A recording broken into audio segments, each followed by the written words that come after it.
Hey guys, I'm Doug. And I'm Pat. Welcome back to the Doug and Pat Show. Hey Pat, what do you think about my shirt? I really like, and it's long sleeved, if you notice that. I'm cold all the time. Well, that happens when you get a little bit long in the tooth. Are you, you're wearing long I'm freezing sleeves? my ass off. What are you talking about? I got long johns underneath this thing.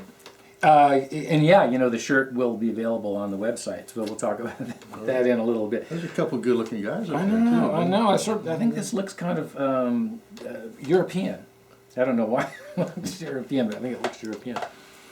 Anyway, we digress. So today we are going to talk about ThroBak pickups. You know, when we are out in the intraweb out there asking pickup winders, people who build pickups, send us your pickups and we'll check them out. Mm-hmm. You know, we've heard of these ThroBak guys, haven't we? We have. They've been recommended, I think, by some of our viewers. By a whole lot of them. Yeah, and they feel strongly about that. I guess from what we're finding out is that John, who's the ThroBak guy, has a lot of the original winding machines from Gibson from back in the day, the real ones that they were actually using. And he winds his coils with those machines. Oh. Kind of is the benchmark maybe for how into it that these guys are in building these pickups. I mean, we know that they're really into it. We've spent time with Bob Tyson and talked with a number of the winders. These guys are really into it, as are our viewers, are really into it. So he's got the machine possibly that wound Oscar? Yes, he's got that machine. And so John from ThroBak has called us, and he wants to chase Oscar specifically. And what he was going to do, and what we're here to do, is to check out 3 pickup sets that he sent us. He was in his search for details. Oh. He sent us a video of how to use a Gauss meter that he is sending us to actually read the pole pieces so he can get, I guess, the magnetic idea of what Oscar's magnets look like, because we're not going to take it apart. Okay. Yeah. Okay. And we are going to take the readings and send the readings to him, and then he is going to make the pickups.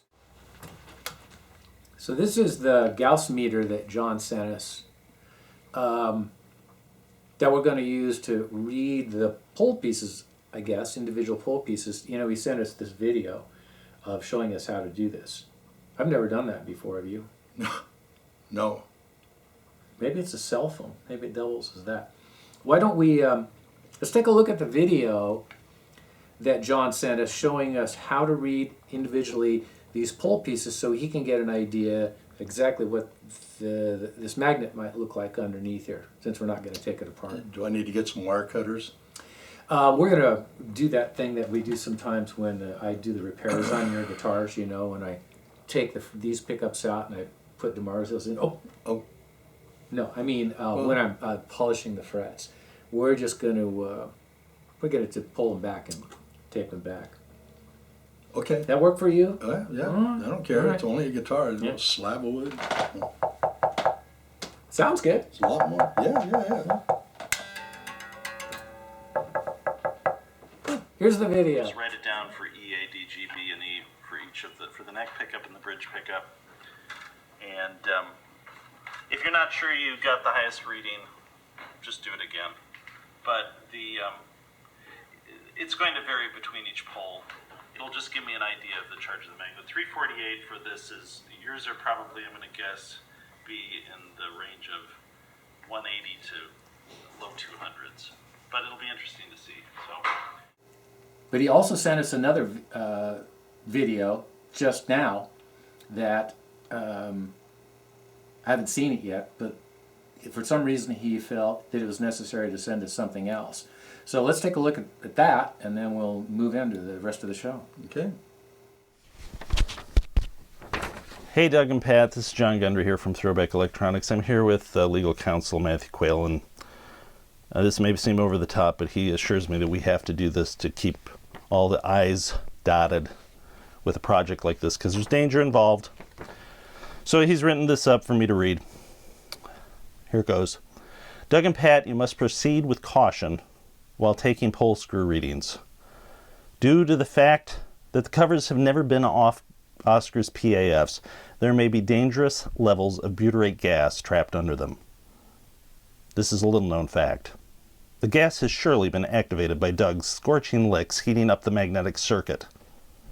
Every precaution must be taken to avoid harmful side effects from the gas working so closely to the pole screws. Side effects include wearing guitar straps dangerously low, causing severe backache, and severe guitar face, and the inability to play your guitar with your shirt buttoned. By the way, that guitar face can be permanent. In accordance with the 1975 Vienna International Treaty on Electrical Instruments, ThroBak nor any of its subsidiaries, assignees or heirs will be held liable by Doug and Pat for any bodily injury that may occur from these Gauss readings. In the event that Doug and Pat do not survive taking these readings, the guitar known as Oscar will be returned to the Lady of the Lake, whence it came, until such a time that a fitting successor is chosen by the gods of the electric guitar. So Doug and Pat, I'm just saying, you got to proceed with caution with this. It is uncharted territory for you guys, and we can't be held responsible, but have fun. I hope that was on.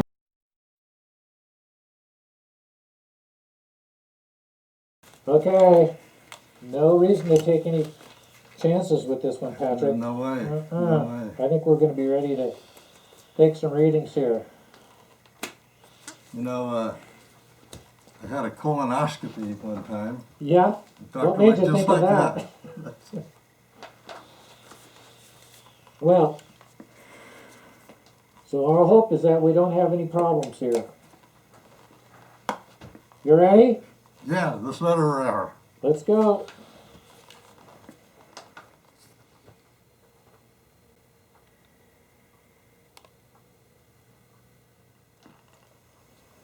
Okay, that was the last one. Let's get this thing back to John. Yeah, in a hurry. I mean, it's like, let's get it out of here. So, we'll get the readings back to him. We'll be right back. Well, we survived all that, and the good news is that then John got those readings, and he whooped up 3 sets for us. Now, this is pretty cool. He used the winder, which was originally known as the Stevens 115. So he sent me some information on this that we were looking at. I guess in 1984, when Gibson was moving out of Kalamazoo, Michigan, and they were moving to Nashville, Tennessee, Right. Les Paul himself went to the Gibson factory and he secured the Stevens 115 winding machine or two. And I guess that these machines came up in auction last year for a lot of Les Paul's things, and ThroBak bought one. Wow. And then Wow. John traced it down. You know, they come with these little badges on them of who the distributor was, and tracked it down and got the records. And it actually was one of the ones that they used in the very early PAF winding. And These guys, huh? yeah, Wow. yeah. And ThroBak renamed the machine the KZ for Kalamazoo LP 115. That is what he used to wind the 3 sets of pickups for us, which are known as the Oscar Customs. They look pretty cool, don't they? Boy. Get a little handy sticker right here. Yeah, you put those, well, no, put it on the wood Oh, yeah, part. stick it right on there. Stick there. Gives you a little rundown of it. All the pickups are, the neck reads 7.73K and the bridge reads 7.57. One set has an A2 magnet, one has an A4 magnet, and one has an A5 magnet. They look really good. This is a real quality cover. It is, nickel. It is.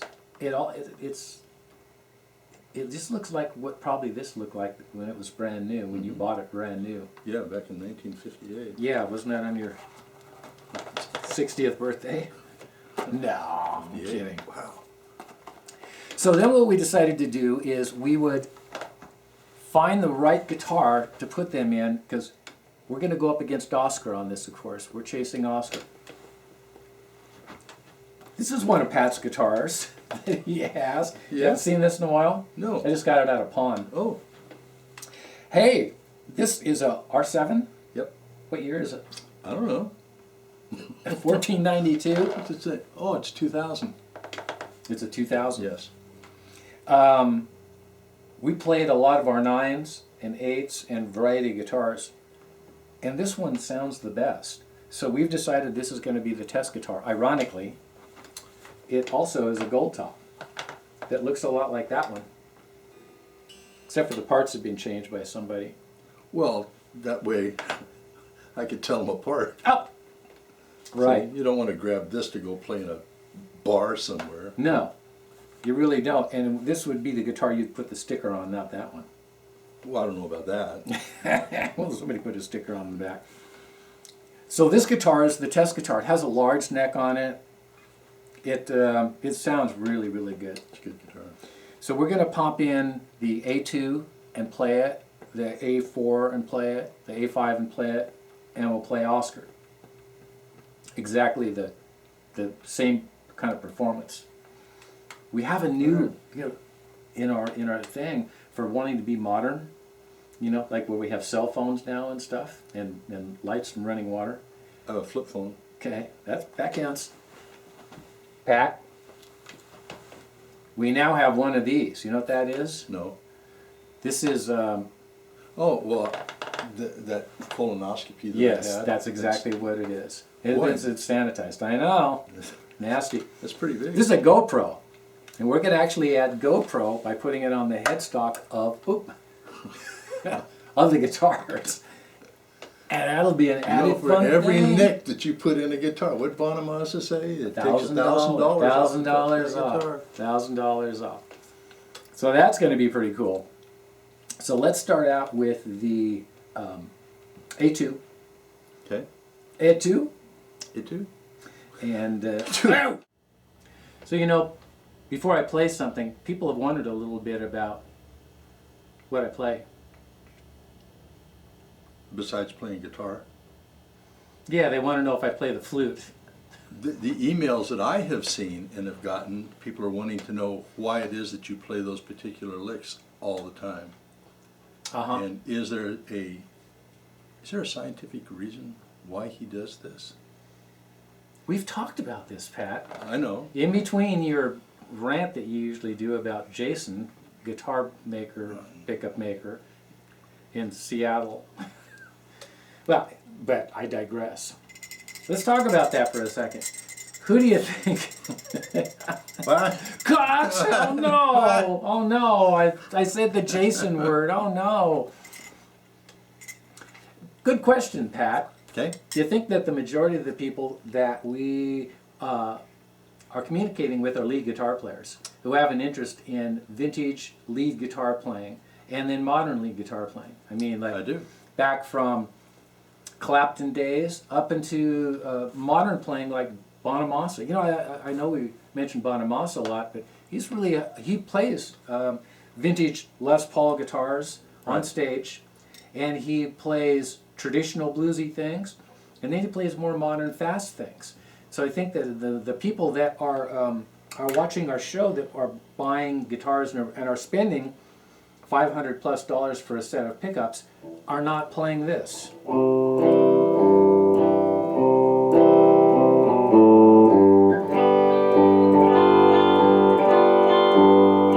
Although that is very nice. Thank you. But that probably isn't what they're interested in, That's right. because they were probably not going to spend the money to do that. So guys, if you are wondering about that, we're trying to play basically bluesy stuff, rock stuff, and it goes back to this. I'm going to play a little bit of this. This is ZZ Top's first album. You know that on Brown Sugar, the track of this, Billy's probably playing this guitar, but he's not he's not playing with the drums and the bass. So it's an opportune time in the history of recorded guitars where you actually hear a 59 burst being played all by itself. Now, does that have them their PAF? Got the PAFs. All right. Yeah. So when we play licks, we're coming from there. And then if I play a little faster and I play some runs and scales, it's because that's kind of a more modern approach. If you go back to the first show, I want to make it consistent from the first show to now. So if you go back to the first show, you hear basically the same kind of thing.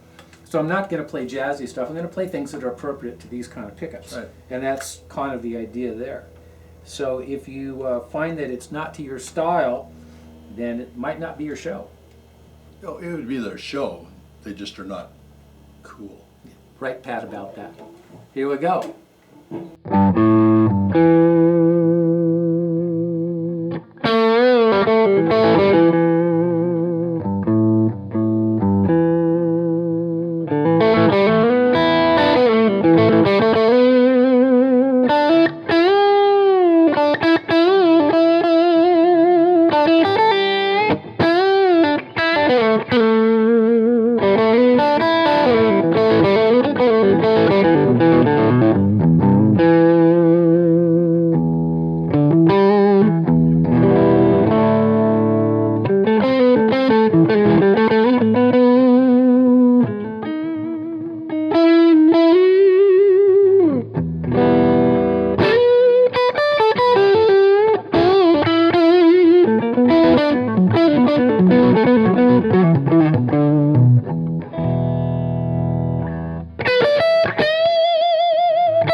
Those are the A2s.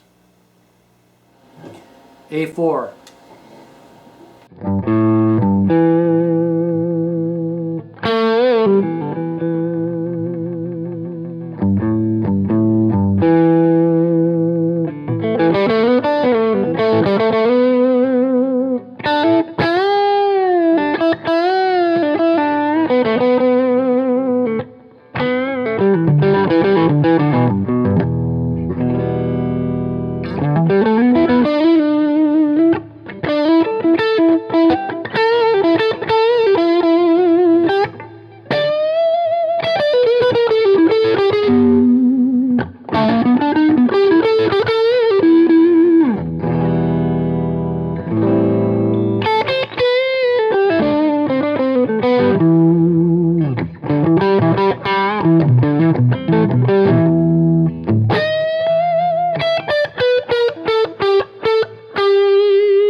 A5.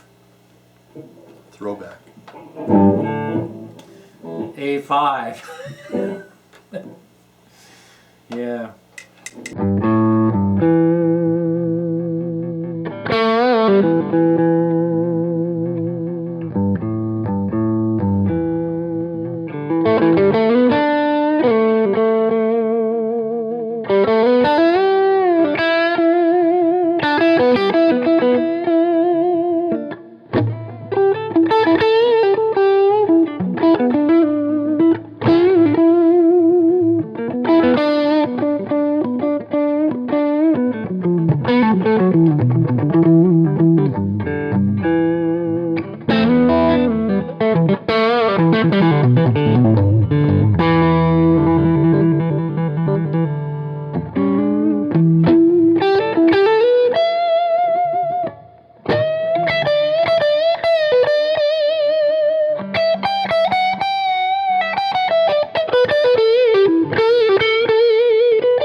This is, of course, Oscar. This is the 58. When did you get this guitar? 1958. Just after I was born. No, Your parents were rich, weren't they? Because these things had to cost a fortune in 58. They did. They Yeah. did. It was a couple $100. Couple $100. That's without a case. Oh yeah. Mm-hmm. You'll see what it sounds like.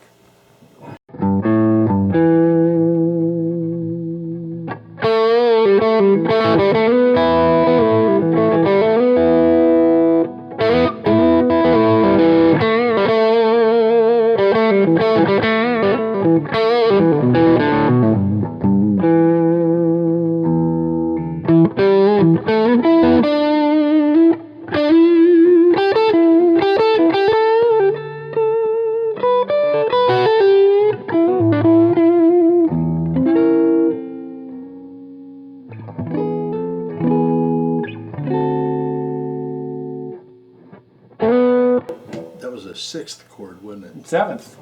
No. Close enough. 6th, 7th, whatever it takes.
Very nice. Thanks. Were you in the Army when you got this? Let's see.